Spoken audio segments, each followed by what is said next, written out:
Hello বন্ধুরা, আশা করি সকলে খুব ভালো আছে আর সুস্থ আছে। সবাইকে অসংখ্য ভালোবাসা আমার নতুন ইউটিউব চ্যানেলে।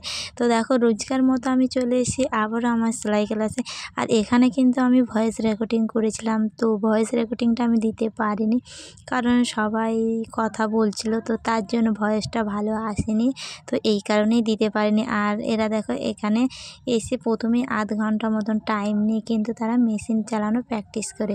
তো তারপরের দিন আমি চলে আসলাম আরও একটি ড্রয়িং নিয়ে। তো এখান থেকে ডিজাইন ফ্রক বা কুচি ফ্রক যেটাই তোমরা বলো না কেন, তো তাদেরকে আমি দিয়েছিলাম যে কুচি ফ্রক তৈরি করতে কোন কোন মাপগুলো আমাদের নিতে হবে।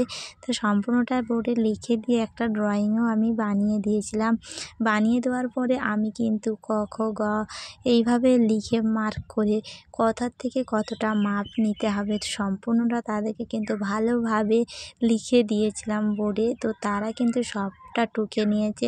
তো এর ফলে কি হয় বলো তো, যখন তারা ড্রয়িং করবে তো সেটা দেখে পড়ে বুঝে নিয়ে কিন্তু ড্রয়িংটা করতে পারবে। যেহেতু আমি ক খ গ দিয়ে করেছি আর মাপগুলো লিখে দিয়েছি কোথা থেকে কতটা মাপ নিতে হবে।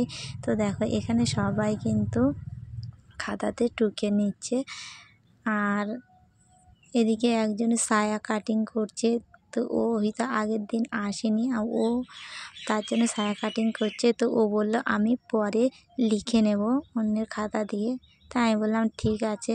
তো তারপরে দেখো আমি কুচির জন্য যে নিচের পার্টটা হয় তো সেটাকে আমি ড্রয়িং করে লিখে দিচ্ছি, কারণ বোর্ডে লেখা তো ওই জন্য প্রথম পার্টটা আমি মুছে নিয়ে তারপরে ঘেরের অংশটা লিখে দিলাম। তো আজকের ভিডিওটা এই পর্যন্ত, কেমন লাগলো অবশ্যই জান।